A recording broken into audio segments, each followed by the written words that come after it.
கலிங்க நாட்டை பற்றி பேசக்கூடிய பரணி நூல். இந்த கலிங்கத்து பரணி நூலை எழுதினவர் ஜெயங்கொண்டார் அப்படின்னு இருக்கக்கூடிய ஒரு புலவர். இந்த கலிங்கத்து பரணி அப்படின்றது எல்லா நூல்களும் அரசனை பற்றி, அரசனுடைய புகழ், அவனுடைய கொடை, அவனுடைய வள்ளல் தன்மை, அவனுடைய நாடு, வயல் சிறப்பு அப்படின்னு சொல்லக்கூடிய விஷயங்களை மட்டுமே பேசக்கூடியது.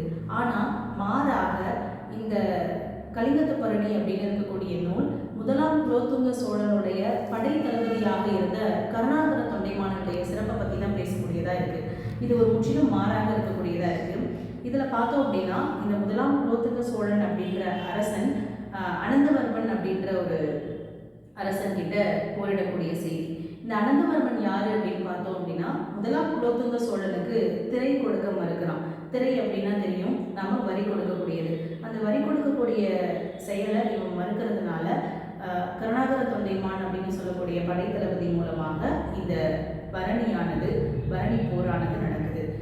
பொதுவாக பரணி யாருக்கெல்லாம் பாடப்படும் அப்படின்னா 1000 யானைகளை கொன்று வீழ்த்திய ஒரு வீரனை பற்றி பாடக்கூடியதுன்னு சொல்லுவோம். அப்படிப்பட்ட இந்த கலிங்கத்து பரணி இந்த படைத்தளபதியை பற்றி சிறப்பாக சொல்லப்படுது.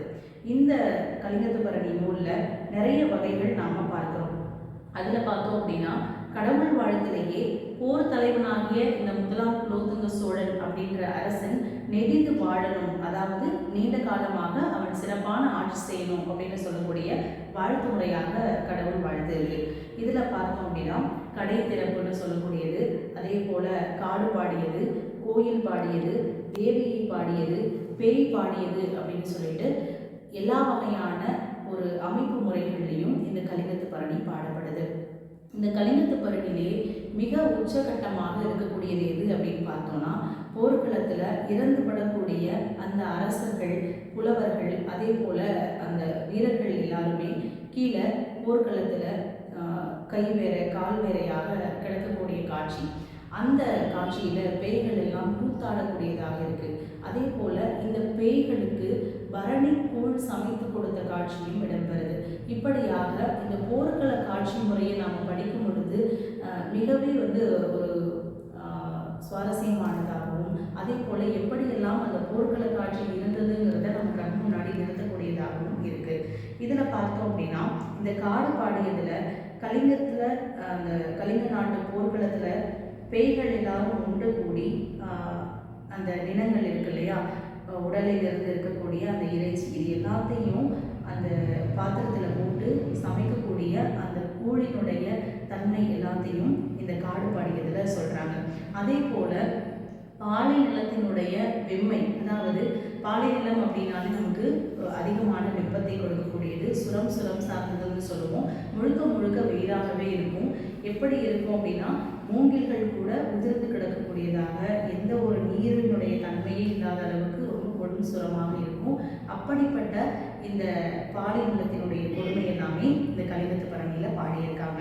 அதே போல கோயில் பாடியதில் கலிங்கத்து பரணிக்கே உண்டான, இந்த போர்க்களத்துக்கே உண்டான தெய்வமான காளி தெய்வத்தை பற்றி பாடியிருக்காங்க.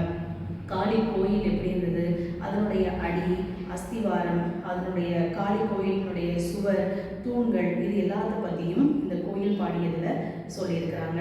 அடுத்தது காளி தேவியினுடைய உறுப்புகள், கை எப்படி இருந்தது, கால் எப்படி இருந்தது, அந்த போர்க்கள காட்சியில் எப்படி காளி தேவியானவள் ஆடுகிறாள், இந்த மாதிரியான விஷயங்கள் எல்லாத்தையும் தேவியை பாடியது, அதாவது காளி தேவியினுடைய சிறப்புகள் அப்படின்னு சொல்லிட்டு அதில் சொல்லியிருக்கிறாங்க. அடுத்ததாக பேய் பாடியதில் பேய்கள் எல்லாமே எப்படி அந்த போர்க்களத்தில் இறந்துபட்ட வீரர்களுடைய உருவுகளை சுவைக்குதுங்க அப்படிங்கிறத நகைச்சுவை தன்மையோட சொல்லியிருப்பாங்க. அதே போல் குலோத்துங்க சோழனுடைய வெற்றிகளை பற்றியும் இந்த பாடல்கள் மூலமாக பார்க்கப்படுது. பேய் பாடியது அப்படின்ற அமைப்பு முறைக்குள்ள இதுபடுது. அதே போல் இந்திரஜாலம் அப்படிங்கிறது இமயத்திலிருந்து பேய் என்ன செய்யலாம், அந்த மாய வித்தைகள் எல்லாத்தையுமே சொல்லிக் கொடுக்குதான். அப்படியாக இருக்கக்கூடிய காட்சி இதுவும் நகைச்சுவை தன்மையோட இருக்கக்கூடியதாக இருக்குது.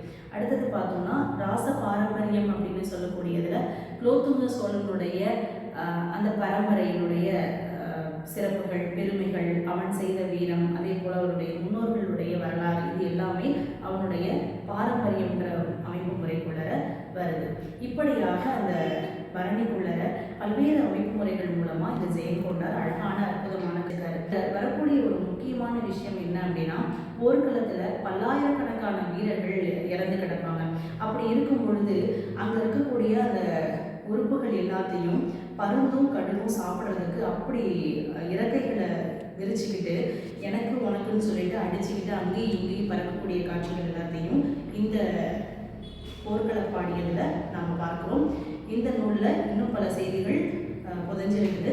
அடுத்தடுத்த வகுப்புகளில் நாம் நிறைய செய்திகளை பார்க்கலாம். நன்றி.